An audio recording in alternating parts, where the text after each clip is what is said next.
दोस्तों, स्वागत है आपका हमारे चैनल द यूनिक वर्ल्ड में। दोस्तों, चतुराई और बुद्धिमानी की अनोखी कहानी। दोस्तों, एक बार बीरबल अपने किसी काम से काबुल गए। उनकी वेशभूषा देखकर लोगों ने वहां के बादशाह को शिकायत कर दी। काबुल के बादशाह के सैनिक बीरबल को दरबार में लेकर आए। काबुल के बादशाह ने उनसे पूछा, आप कौन हैं और यहाँ किस मकसद से आए हैं? बीरबल बोले, मैं एक मुसाफिर हूँ और देश विदेश की यात्रा करता रहता हूँ। काबुल के बादशाह ने कहा, तब तो तुम्हें देश विदेश के अनेक राजाओं के बारे में पता होगा। बताओ, तुमने कहीं हमारे जैसा बादशाह देखा है? बीरबल सिर झुकाकर बोले, हुजूर, आप तो पूनम के चांद हैं। आप जैसा अन्य बादशाह भला कौन हो सकता है? काबुल का बादशाह मन ही मन खुश होता हुआ बोला, हम पूनम के चांद हैं तो तुम्हारा बादशाह क्या है? बीरबल सीना तानकर बोले, हुजूर, हमारा शहंशाह तो दूज का चांद है। काबुल का बादशाह स्वयं को पूनम का चांद समझकर खुशी के मारे गदगद हो गया और बीरबल को छोड़ दिया और सादर अपने दरबार में बैठाया। दूसरे दिन बीरबल को वस्त्राभूषणों से नवाजकर विदा किया। बीरबल वहां से दिल्ली पहुंचे तो उन्होंने अपने मित्रों को यह बात सुनाई। यह बात एक मुंह से दूसरे मुंह होते हुए शाही दरबार तक भी पहुंच गई। बीरबल से जो दरबारी ईर्ष्या करते थे, उन्होंने इस बात को नमक मिर्च लगाकर बादशाह अकबर के सामने पेश कर दिया। अकबर बादशाह को यह बात बड़ी ही बुरी लगी। अगले दिन बीरबल दरबार में पधारे तो शहंशाह ने बीरबल से कहा, बीरबल, हम क्या सुन रहे हैं? तुम काबुल गए थे। बताओ, तुमने वहां के सुल्तान से क्या कहा है? बीरबल ने बादशाह सलामत को वहां की सारी बातें कह सुनाई। अकबर बादशाह नाराज होते हुए बोले, बीरबल, काबुल के बादशाह को पूनम के चांद की तरह बड़ा और हमें दूज के चांद की तरह छोटा बताकर तुमने हमारी बेइज्जती नहीं की है। बीरबल सहज भाव से ही बोले, बादशाह सलामत, आप यह क्या कह रहे हैं? मैंने तो वहां आपका गुणगान ही किया है। पूनम का चांद कितना ही बड़ा क्यों न हो, उसे कोई भी महत्व नहीं देता और वह तो अगले दिन से घटने लगता है। पल पल घटने वाली चीज तो हर धर्म में अशुभ, तुच्छ और त्याज्य मानी जाती है। दूज का चांद चाहे कितना भी छोटा हो, लेकिन हिंदू और मुसलमान दोनों ही बड़े आदर भाव के साथ उसका दर्शन करते हैं। मुस्लिम महीना दूज से ही शुरू होता है। हिंदू लोग दूज के चांद को शुभ मानकर उसी दिन शुभ कार्य की शुरुआत करते हैं। इन सबसे बड़ी बात यह है कि दूज का चांद दिन प्रतिदिन बढ़ता ही है। जहां पनाह, अब आप ही बोलिए कि काबुल के बादशाह को पूनम का चांद और आपको दूज का चांद कहकर मैंने किसकी प्रशंसा की है? बीरबल को बादशाह ने उठकर गले से लगा लिया और कहा, मुझे पता है बीरबल, तुम जहां भी जाओगे वहां मेरी प्रशंसा ही करोगे। बीरबल से जलने वाले दरबारियों का मुंह इतना सा हो गया और जो दरबारी बीरबल की पसंद करते थे, वे तालियां पीटकर उनकी तारीफें करने लगे।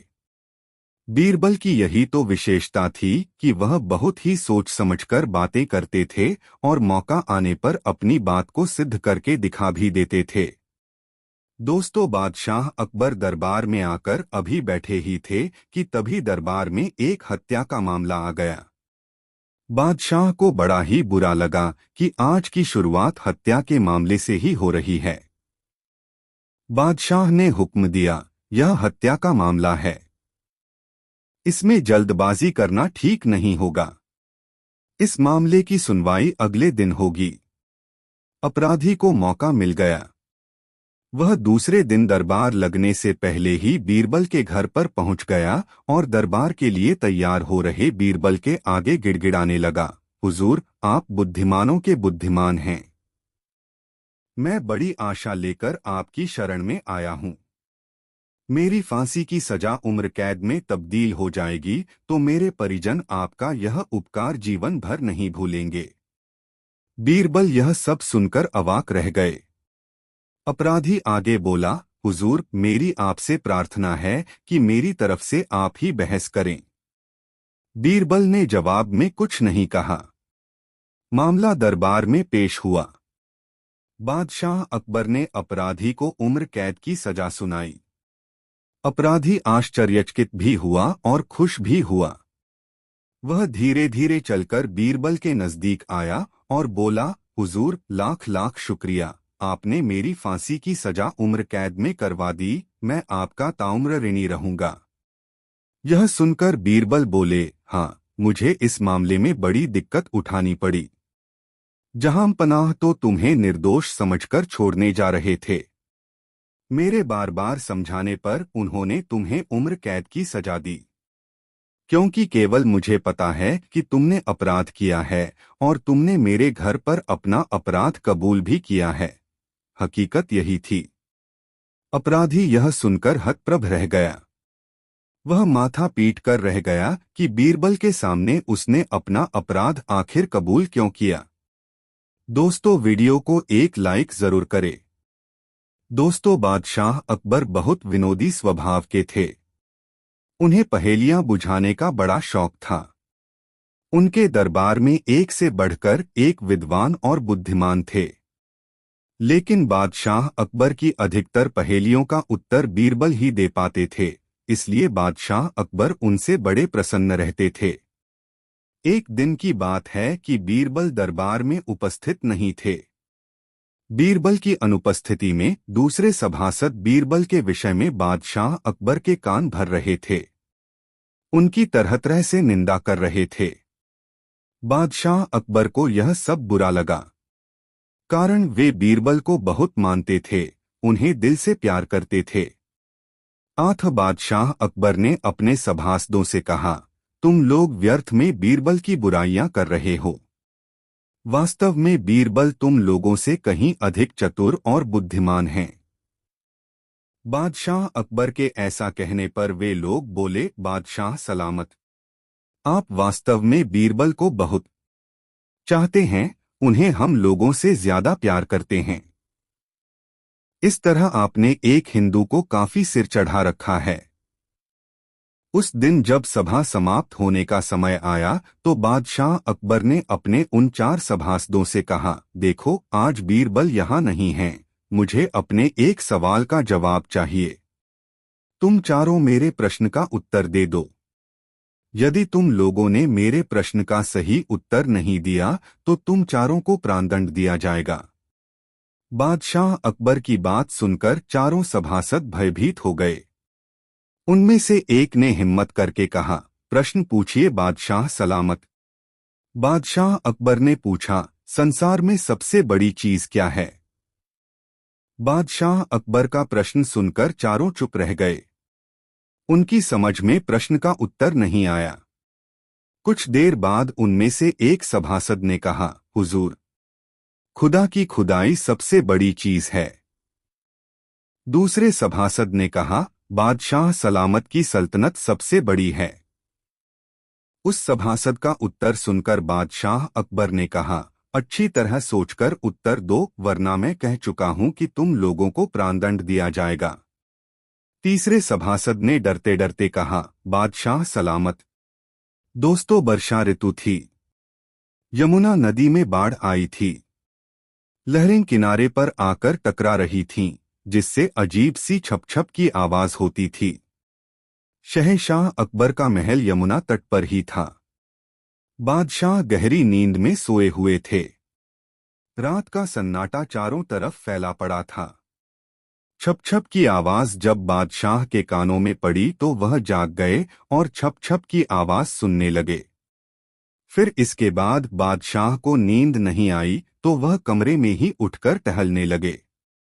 टहलते टहलते वह खिड़की के पास आ गए और पानी से लबालब भरी यमुना नदी को अपलक देखने लगे। लहरों की छपछपाहट अभी भी उनके कानों में गूंज रही थी। तभी उन्हें ऐसा जान पड़ा जैसे नदी रो रही हो। शहंशाह के मन में सवाल उठ खड़ा हुआ कि आखिर क्या बात है। रात के सन्नाटे में सब सो रहे हैं मगर नदी क्यों रो रही है? अपने इस प्रश्न का जवाब वह नहीं ढूंढ सके तो बिस्तर पर आकर चुपचाप लेट गए। दूसरे दिन शहंशाह दरबार में आए तो सभी दरबारियों से यही प्रश्न किया कि नदी रोती क्यों है। बारी बारी से सभी दरबारियों ने अपनी समझ के अनुसार जवाब दिया, लेकिन किसी के भी जवाब से बादशाह को संतुष्टि नहीं मिली। इसी बीच बीरबल दरबार में पधारे। बादशाह ने बीरबल को देखते ही सवाल कर दिया, बताओ बीरबल, नदी क्यों रोती है। बीरबल इस बेतुके सवाल पर कुछ देर तक हतप्रभ खड़े रहे, फिर उन्होंने कहा, जहांपनाह, मैं आपके सवाल का जवाब तभी दे सकता हूं जब मैं नदी का रोना अपने कानों से सुनूंगा। बीरबल, नदी के रोने की आवाज तो मैं तुम्हें रात के सन्नाटे में ही सुना सकता हूं। बादशाह ने यह कहकर बीरबल को देखा। बीरबल रात होने पर शहंशाह के महल में पहुंचे।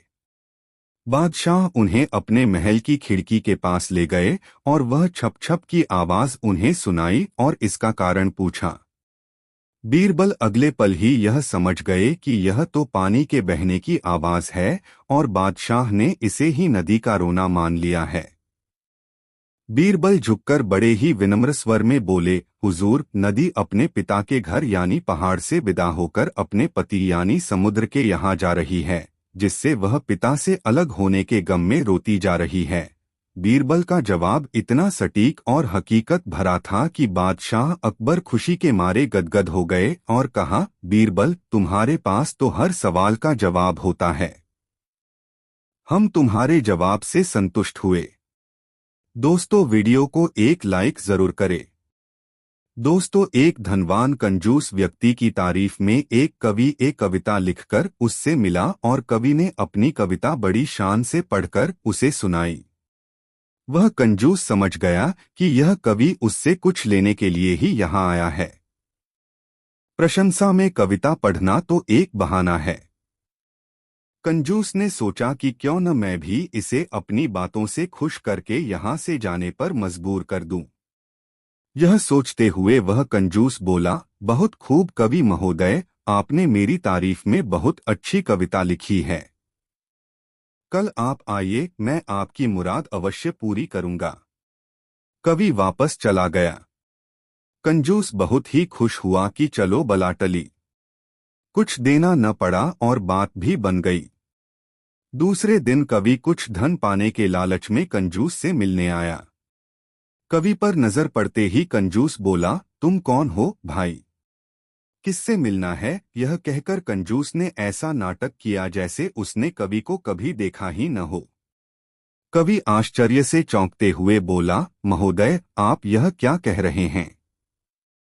कल ही तो मैं आपसे मिला था और आपकी तारीफ में खूबसूरत सी कविता भी लिखकर सुनाई थी। आप इतने कम समय में ही मुझे भूल गए। कंजूस बोला, कल की बात आज करने से कोई लाभ नहीं। जैसे कल तुमने मुझे कविता सुनाई वैसे ही मैंने भी अपनी मीठी मीठी बातें तुम्हें सुना दी थीं। न तो तुमने मुझे कुछ दिया और न मैंने तुम्हें कुछ दिया। हिसाब बराबर हो गया। अब तुम मेरा पीछा छोड़ो। कंजूस के इतना कहने पर वह कवि वहां से सीधे घर आया और अपने एक दोस्त के साथ बीरबल से मिला और अब तक जो हुआ था वह सब बीरबल को बता दिया। बीरबल बोले, कवि महोदय, आप एक हफ्ते के बाद अपने इस दोस्त को उस कंजूस के यहाँ भेजना। जब आपका दोस्त कामकाज के बहाने उससे मित्रता कर ले तब किसी दिन उसे घर पर आने का निमंत्रण देना। उस दिन मुझे भी बुला लेना, लेकिन इतना अवश्य ध्यान रहे कि उसे केवल न्योता देना है, खाना नहीं खिलाना है। बीरबल यह कहकर दरबार के कामकाज में तल्लीन हो गए। कवि का मित्र कुछ ही रोज में कंजूस से काफी घुल मिल गया। जब मित्रता गाढ़ी हो गई तब एक दिन कंजूस को उस व्यक्ति ने खाने का निमंत्रण दिया। कंजूस ने निमंत्रण स्वीकार कर लिया।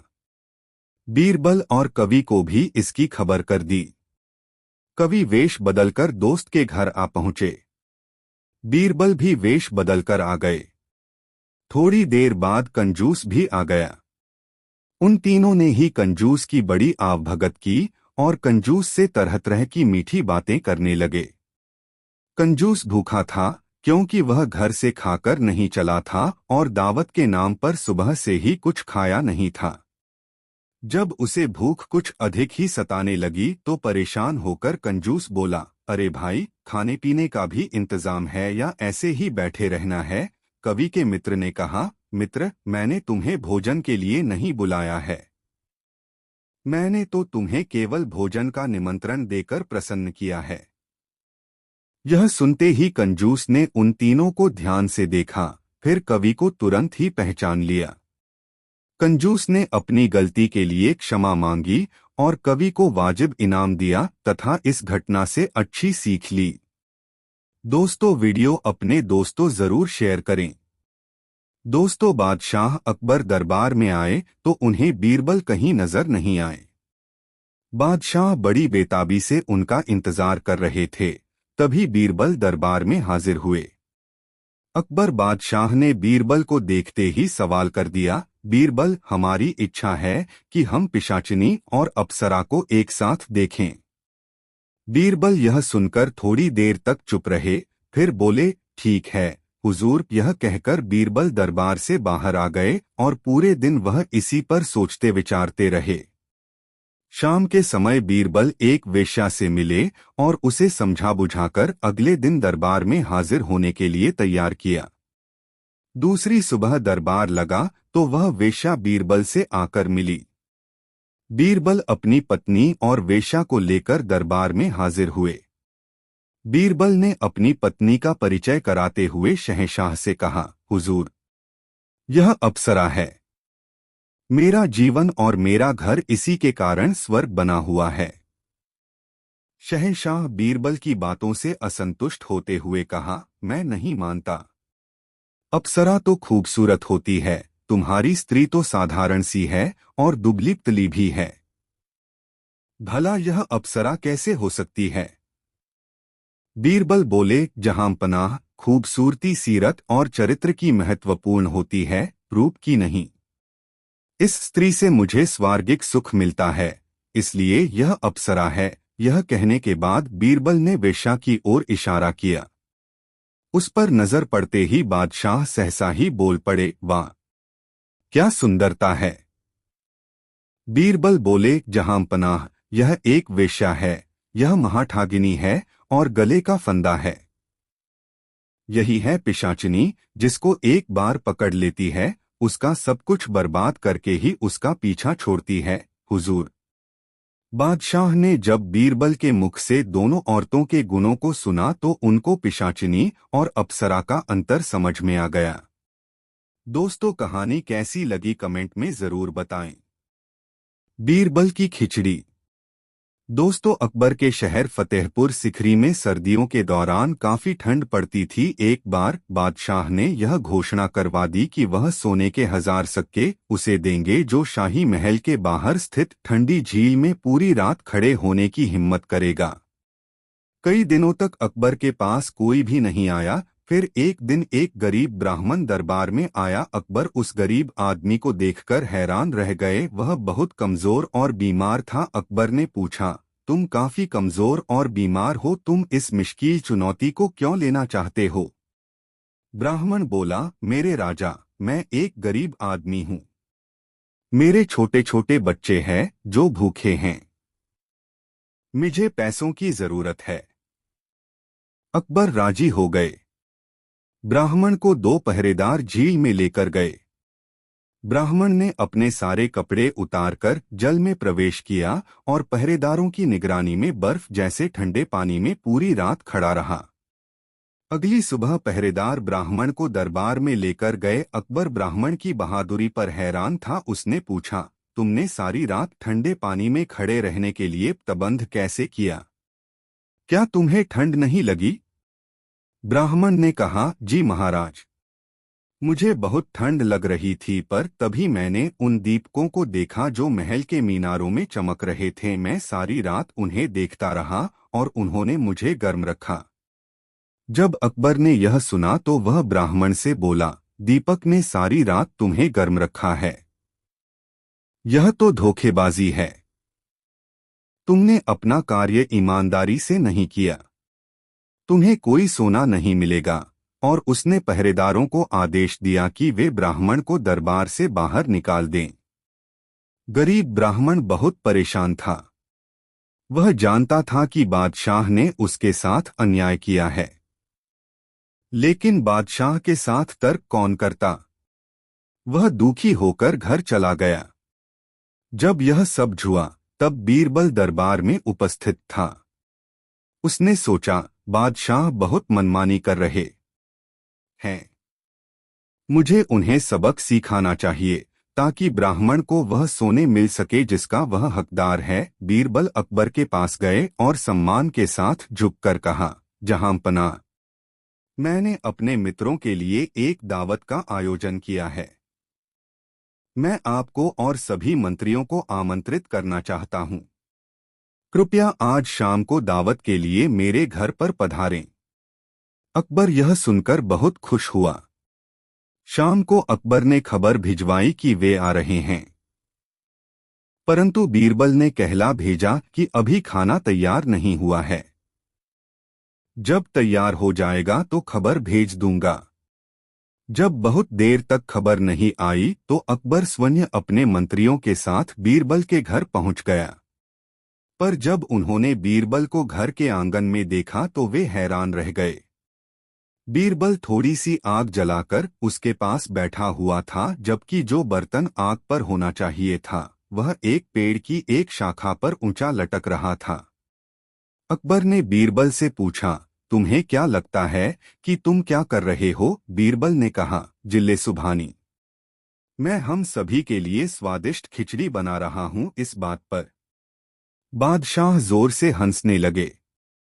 उन्होंने कहा, मूर्ख, तुम्हें क्या लगता है आग से गर्मी खिचड़ी तक पहुंच जाएगी? तुमने बर्तन ऊंची शाखा पर रख दिया है। बीरबल ने कहा, महाराज, आग की गर्मी बर्तन तक उसी प्रकार पहुंच जाएगी जिस प्रकार महल के दीपक से गर्मी उस दिन गरीब ब्राह्मण तक पहुंची थी। अकबर ने हंसना बंद कर दिया।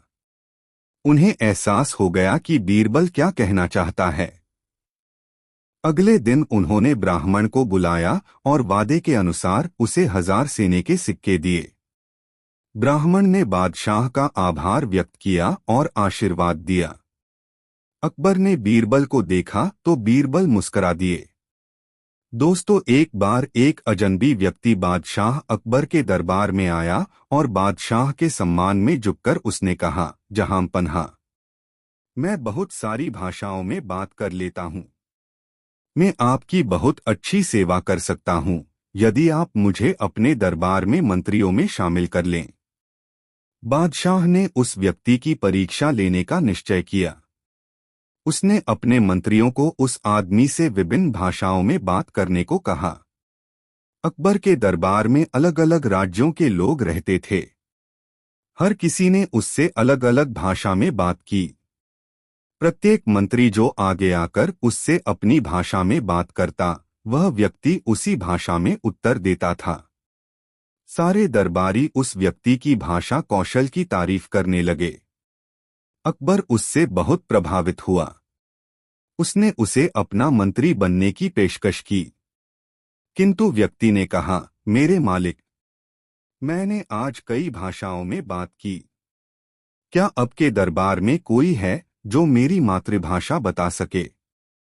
कई मंत्रियों ने उसकी मातृभाषा बताने की कोशिश की, परंतु असफल रहे। वह व्यक्ति मंत्रियों पर हंसने लगा। उसने कहा, मैंने यहाँ के बारे में सुना है कि इस राज्य में बुद्धिमान मंत्री रहते हैं, किंतु मुझे लगता है कि मैंने गलत सुना है। अकबर को बहुत शर्मिंदगी हुई। वह बीरबल की ओर सहायता के लिए कुछ करो। बीरबल ने उस व्यक्ति से कहा, मेरे दोस्त, आप थके लग रहे हैं। आपने निश्चय ही यहाँ दरबार तक आने में बहुत लंबा रास्ता तय किया है। कृपया आज आप आराम करें। मैं कल सुबह आपके प्रश्न का जवाब दे दूंगा। वास्तव में व्यक्ति बहुत थका हुआ था। उसने बादशाह से जाने की आज्ञा ली और चल दिया। उसने स्वादिष्ट खाना खाया और शाही अतिथि कक्ष में आराम करने चला गया। सभी मंत्रियों के जाने के बाद अकबर ने बीरबल से कहा, तुम इस व्यक्ति के प्रश्न का उत्तर कैसे दोगे? बीरबल ने कहा, जहांपना, चिंता नहीं करें, मेरे पास एक योजना है। उस रात जब महल में हर कोई गहरी नींद में सो रहा था, तब बीरबल ने काला कंबल अपने चरों ओर लपेटा और चुपके से अजनबी व्यक्ति के कक्ष में गया। बीरबल ने घास की टहनी से व्यक्ति के कान में गुदगुदी की। व्यक्ति तुरंत उठ गया, किंतु जब उसने अंधेरे में काले शरीर वाला देखा तो उसने सोचा कि वह भूत है। उसने उड़िया भाषा में चिल्लाना शुरू कर दिया, हे भगवान जगन्नाथ, मुझे बचाओ, मुझ पर भूत ने हमला कर दिया है। अचानक बादशाह ने अपने मंत्रियों सहित कक्ष में प्रवेश किया। बीरबल ने कंबल को फर्श पर फेंक दिया और कमरे में प्रकाश कर दिया। उसने व्यक्ति से कहा, तो तुम उड़ीसा निवासी हो और तुम्हारी मातृभाषा उड़िया है। मैं सही कह रहा हूं ना? व्यक्ति ने बीरबल से कहा कि वह सही है। अकबर ने कहा, एक आदमी चाहे कितनी भी भाषाएं बोल ले, लेकिन वह जब डरता है तो अपनी मातृभाषा में ही चिल्लाता है। बीरबल ने पहेली को हल कर दिया। अकबर ने उसकी चतुराई के लिए उसकी प्रशंसा की। दोस्तों, कहानी कैसी लगी कमेंट में जरूर बताएं। दोस्तों, एक बार दरबारियों के साथ मिलकर अकबर ए बादशाह ने यह योजना बनाई कि देखें बीरबल को सच्चे दीन दुखियों की पहचान है या नहीं।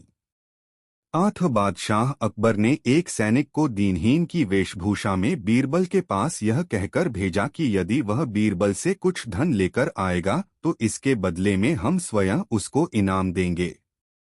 बीरबल मंदिर से पूजा अर्चना कर वापस आ रहे थे, तभी दीनहीन के वेश में वह सैनिक आकर बीरबल के सामने खड़ा हो गया और कहने लगा, हुजूर, मेरा पूरा परिवार एक हफ्ते से भूखा है।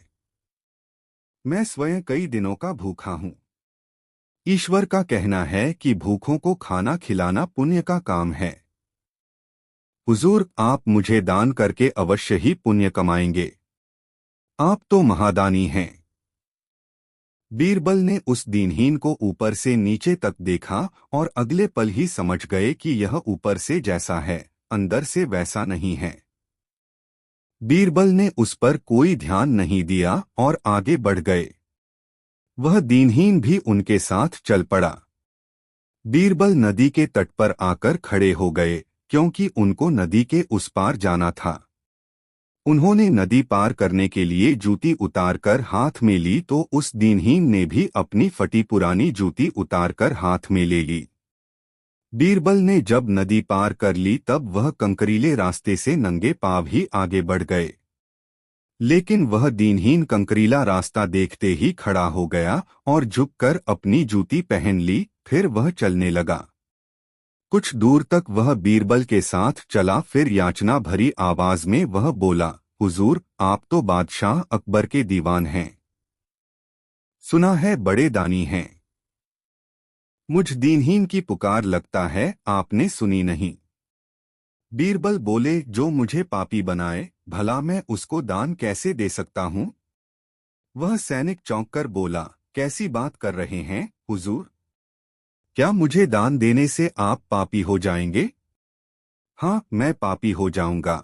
शास्त्र कहते हैं कि शिशु का जन्म होने से पहले ही ईश्वर उसके भोजन की व्यवस्था मां के स्तनों में दूध देकर कर देता है।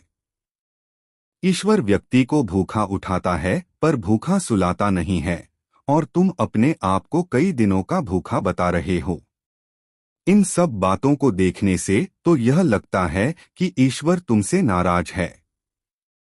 वह तुम्हें और तुम्हारे परिवार को भूखा ही रखना चाहता है। मैं तो ईश्वर का सेवक हूँ, उसकी मर्जी के खिलाफ मैं तुम्हें धन दे दूं तो वह मुझसे भी नाराज हो जाएगा। मैं ईश्वर के कार्यों में दखल नहीं दे सकता। माफ करना, मैं तुम्हारी कोई सहायता नहीं कर सकता। ऐसा तो कोई पापी ही कर सकेगा। बीरबल के इतना कहने पर वह दीनहीन अवाक रह गया और चुपचाप वहां से चला गया। दरबार में आकर उसने सारी बातें बता दीं। दूसरे दिन शहंशाह दरबार में आए तो बीरबल से कहा, बीरबल, तुम तो अपने आप को बहुत बड़ा दानी कहते हो। लोग भी तुम्हें धर्म कर्म वाला मानते हैं। हम भी तुम्हें एक रहम दिल और दयालु प्रवृत्ति का इंसान मानते हैं। हमें अफसोस है कि तुमने कल एक भूखे गरीब को खाली हाथ लौटा दिया। बीरबल, तुमने ऐसा क्यों किया? जहांपनाह, बीरबल मुस्कराते हुए बोले, मैंने किसी गरीब को खाली हाथ नहीं लौटाया बल्कि एक छद्म वेशधारी को वापस लौटा दिया, और मुझे इस बात की भी जानकारी है कि वह ढोंगी दीनहीन कोई और नहीं आपका ही सैनिक था और मेरी परीक्षा लेने के लिए आपने ही उसे भेजा था। बीरबल के इतना कहते ही दरबारियों के आश्चर्य का ठिकाना न रहा। अकबर बादशाह चौंकते हुए बोले, बीरबल, तुम्हें यह सब कैसे मालूम हुआ?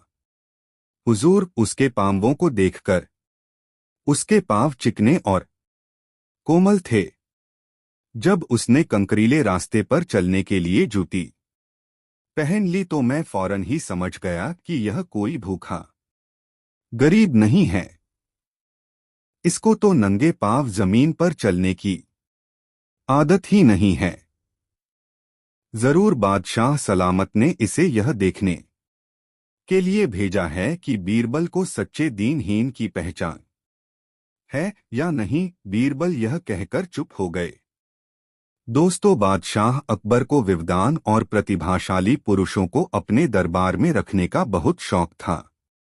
जब भी कोई प्रतिभाशाली व्यक्ति उसके राज्य में आता तो वह उसे अपने मंत्रियों में शामिल कर लेते थे। अकबर का दरबार गुणी व बुद्धिमान लोगों से भरा हुआ था। इनमें से 9 लोग अकबर के दरबार में नवरत्नों के रूप में जाने जाते थे। वे असाधारण प्रतिभाशाली और अपने अपने क्षेत्र में निपुण थे। उन्हीं दिनों महेशदास नाम का एक युवका अकबर के राज्य में एक छोटे से गवा में रहता था। उसने अपने पूरा जीवन इसी गवा में व्यतीत किया था। अब वह दुनिया की यात्रा करना चाहता था। उसने बादशाह के महल व बड़े नगरों के बारे में बहुत सारी कहानियां सुनी थी। उसे यहाँ घूमना रोमांचक लग रहा था। उसने निश्चय किया कि वह बादशाह के दरबार में जाएगा और वहां नौकरी पाने की कोशिश करेगा। वह बहुत भीड़ वाले बाजारों व नगरों से होकर गुजरा और अंत में शहर पहुंच गया। महेशदास महल के दरवाजे के पास तक तो पहुंच गया, किंतु अंदर प्रवेश नहीं कर सका। द्वारपाल ने उसे पकड़ लिया। उसने पूछा, आप कहाँ जाने की सोच रहे हो? महेशदास ने उत्तर दिया, मैं बादशाह को देखने जा रहा हूँ। द्वारपाल ने जोर से हंसकर कहा, मुझे लगता है उन्होंने तुम्हें व्यक्तिगत रूप से अपने भोजन कक्ष में रात के खाने के लिए आमंत्रित किया है। महेशदास शांत रहा। द्वारपाल ने पुनः कहा, तुम्हारे लिए बादशाह को देखना संभव नहीं है। वह बहुत ही व्यस्त हैं। मुझे बादशाह का आदेश है कि किसी को भी अंदर नहीं जाने दिया जाए। महेशदास ने द्वारपाल से अंदर जाने के लिए आग्रह किया। द्वारपाल ने कहा, मैंने तुम्हें कहा न कि मैं तुम्हें अंदर नहीं भेज सकता हूँ। महेशदास ने कहा, परंतु क्यों? द्वारपाल ने कहा, क्योंकि तुम गरीब हो। हर व्यक्ति बादशाह को देखने के लिए मुझे कुछ देता है, जैसे एक गाय, एक बकरी या कढ़ाई की हुई चप्पल। तुम मुझे क्या दे सकते हो? महेशदास ने कहा, मेरे पास अभी तो कुछ भी नहीं है, किंतु मैं वादा करता हूं कि जो कुछ भी मुझे बादशाह से उपहार के रूप में मिलेगा, उसमें से मैं तुम्हें आधा दे दूंगा। द्वारपाल जानता था कि बादशाह एक उदार व्यक्ति हैं। वह अक्सर उन्हें देखने के लिए आने वालों को महंगे उपहार दिया करते हैं। इसलिए द्वारपाल जल्दी से सहमत हो गया। महेशदास ने महल में प्रवेश किया। वह बहुत महंगे कढ़ाई किए हुए पढ़े व कालीन देखकर हैरान हो गया। पूरा महल लाल बलुआ पत्थरों से बनाया गया था और बेहद खूबसूरती से सजाया गया था। बादशाह अकबर दरबार के बीच में बैठा था। महेशदास ने अकबर के सामने झुककर अभिवादन किया। अकबर ने कहा, तुमने मुझे जो सम्मान दिखाया है उससे मैं बहुत खुश हूँ। बताओ, बदले में तुम्हें मुझसे क्या चाहिए? महेशदास ने कहा, जहांपना। यदि ऐसा है तो मुझे 100 कोड़े मेरी नंगी पीठ पर बरसाने का इनाम दें। सम्राट बहुत हैरान हो गया। उसने कहा, यह तो बहुत अजीब इनाम है। तुम क्यों मुझसे ऐसा इनाम मांग रहे हो? महेशदास ने कहा, महाराज, जब मैं आपसे मिलने के लिए आ रहा था तो द्वारपाल ने मुझसे कहा कि आपसे जो मुझे प्राप्त होगा उसका आधा मुझे उसे देना होगा। बादशाह अकबर हंस पड़े और बोले, यह एक गंभीर विषय है। इसका मतलब है कि द्वारपाल अपना काम करने के लिए रिश्वत लेता है। इसकी सजा उसे मिलनी चाहिए। द्वारपाल को पकड़कर लाया गया और उसे रिश्वत लेने के अपराध में 100 कोड़े मारने की सजा दी गई। फिर अकबर ने महेशदास से कहा, तुम बहुत ही चतुर व्यक्ति हो।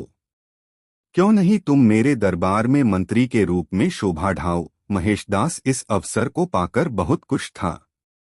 उस दिन से बीरबल व उसकी बुद्धि की कहानियां दूर दूर तक व्यापक रूप से फैलनी शुरू हो गईं। दोस्तों, वीडियो को एक लाइक जरूर करें। दोस्तों, सम्राट का कर्तव्य पृथ्वी पर भगवान की छाया के रूप में काम करते हुए अपने राज्य में शांति व्यवस्था स्थापित करना, कमजोरों की रक्षा करना और दुष्टों को दंड देना होता है। अकबर को अपनी निष्पक्षता पर गर्व था। आखिरकार वह शहंशाह था। दुनिया उसकी शरण में थी। एक दिन उसकी शाही अदालत में 2 औरतें एक बच्चे के साथ आईं। वे दोनों फूट फूट कर रो रही थीं। पहली औरत ने कहा, जहांपना, यह बच्चा मेरा पुत्र है। मैं बहुत बीमार थी और इसकी देखभाल नहीं कर सकती थी, इसलिए मैंने इसे अपनी सहेली के पास छोड़ दिया था। किंतु अब जब मैं ठीक हो गई हूं तो यह मुझे मेरा पुत्र देने से इनकार कर रही है। इस पर दूसरी औरत ने चीखकर अकबर से कहा, मेरे भगवान, यह झूठ बोल रही है। यह मेरा पुत्र है और मैं इसकी मां हूं। यह औरत इस तरह की कहानियां सुनाकर मेरे पुत्र को ले जाना चाहती है। अकबर यह निश्चय नहीं कर पा रहे थे कि औरतों को कैसे न्याय दिलाया जाए। उसने अपने सबसे बुद्धिमान मंत्री बीरबल को अदालत में बुलाया। बीरबल ने एक के बाद एक दोनों औरतों की बात सुनी और सिर हिलाया। फिर वह अकबर की ओर झुका और बोला, जहांपना, दोनों ही औरतें इस बच्चे की मां होने का दावा कर रही है, इसलिए हम इन दोनों को बच्चा दे देते हैं। बादशाह के साथ साथ अदालत ने भी बीरबल को आश्चर्य से देखा। बीरबल ने द्वारपाल से कहा, इस बच्चे को पकड़कर शाही कसाई को दे दो और उसे इसके 2 भाग करने को कहो। जब द्वारपाल ने पहली औरत के हाथ से बच्चे को लिया तो वह जोर से चिल्लाई और बादशाह को पैरों पर गिर गई। उसने विनती की, दया मेरे प्रभु, मेरे बच्चे को नुकसान मत पहुंचाओ। दूसरी औरत को ही मेरे बच्चे को रखने दो। मैं अपनी शिकायत वापस लेती हूं। मैं अपने बच्चे से बहुत प्यार करती हूं और उसे हानि पहुंचते हुए नहीं देख सकती। बीरबल मुस्कराया और अकबर से बोला, महाराज, यही बच्चे की असली मां है। एक मां कुछ भी सहन कर सकती है, किंतु उसके बच्चे को कोई हानि पहुंचाए, यह वह सहन नहीं कर सकती। अदालत में मौजूद हर किसी ने बीरबल की बुद्धि की सराहना की। अकबर ने बीरबल को इस समस्या को सुलझाने के लिए सुंदर उपहार दिया। दोस्तों, वीडियो को एक लाइक जरूर करें। दोस्तों, एक बार एक कलाकार 3 सुंदर गुड़ियों को लेकर बादशाह अकबर के दरबार में आया। ये गुड़ियां बिल्कुल एक समान थी। उनमें इतनी समानता थी कि उनके बीच अंतर करना बहुत मुश्किल था। अकबर को गुड़ियां बहुत प्यारी लगीं। उसने कहा, ये गुड़ियां मुझे बेच दो और मैं तुम्हें इनकी अच्छी कीमत दूंगा। कलाकार ने कहा, जहांपना, ये गुड़ियां बेचने के लिए नहीं हैं। बेशक मैं आपको ये उपहार के रूप में दे दूंगा यदि आपको दरबार में कोई यह बता दे कि तीनों में से अच्छी कौन सी है। यह एक अजीब पहेली थी। अकबर ने गुड़ियों को उठाया और करीब से देखा, किंतु तीनों गुड़ियों में इतनी समानता थी कि अकबर यह नहीं कह सका कि कौन सी अच्छी है। तब उसके प्रत्येक मंत्री ने इस पहेली को सुलझाने की कोशिश की, परंतु वे असफल रहे। अकबर ने बीरबल को बुलाकर कहा, प्रिय बीरबल, तुम क्यों नहीं कोशिश करते? मुझे विश्वास है कि तुम इस पहेली को हल कर लोगे। बीरबल अकबर की ओर सम्मान से झुका और गुड़ियों के पास गया। उसने प्रत्येक गुड़िया को हाथ में उठाया और बड़ी बारीकी से उनको देखा। हर कोई आश्चर्यचकित था। उसने एक गुड़िया के कान में फूंक मारी। हवा उसके दूसरे कान से बाहर आ गई। फिर उसने दूसरी गुड़िया को कान में फूंक मारी, किंतु इस बार हवा उसके मुंह से निकली। जब बीरबल ने तीसरी गुड़िया के कान में फूंक मारी तो हवा कहीं से भी बाहर नहीं निकली। बीरबल ने कहा, जहांपना, यह तीसरी गुड़िया ही इन तीनों में सबसे अच्छी है। अकबर हैरान हो गया। उसने कहा, तुमने यह कैसे जान लिया? बीरबल ने कहा, मेरे मालिक, यह तीनों गुड़िया तीन व्यक्तियों की तरह है। जब मैंने पहली गुड़िया के कान में फूंक मारी तो यह दूसरे कान से बाहर आ गई। ऐसे ही जब हम एक रहस्य किसी दूसरे व्यक्ति को बताते हैं तो वह अगले ही पल उसे भूल जाता है। जब मैंने दूसरी गुड़िया के कान में फूंक मारी तो वह उसके मुंह से बाहर निकल गई। ऐसे ही कुछ व्यक्ति जो कुछ सुनते हैं उसे शीघ्र ही दूसरे व्यक्ति को बता देते हैं। ऐसे व्यक्ति कभी रहस्य को छुपाकर नहीं रख सकते, किंतु जब तीसरी गुड़िया के कान में फूंक मारी तो हवा कहीं से भी बाहर नहीं आई। इस तरह के व्यक्ति अच्छे होते हैं जो रहस्य को छुपकर रखते हैं। आप इन्हें कोई भी रहस्य की बात बता सकते हैं। कलाकार ने कहा, मैंने अभी तक केवल बीरबल के बारे में सुना था, किंतु आज मैंने इसे देख भी लिया। जहांपनाह, ये गुड़िया आपकी हैं। अकबर ने कहा, उसे बीरबल पर बहुत गर्व है। दोस्तों, अकबर बीरबल की यह कहानी कैसी लगी कमेंट में ज़रूर बताएं। ऐसी और नई मज़ेदार कहानी सुनने के लिए हमारे चैनल द यूनिक वर्ल्ड को सब्सक्राइब ज़रूर करें। वीडियो अपने मित्रों को ज़रूर शेयर करें। वीडियो देखने के लिए धन्यवाद।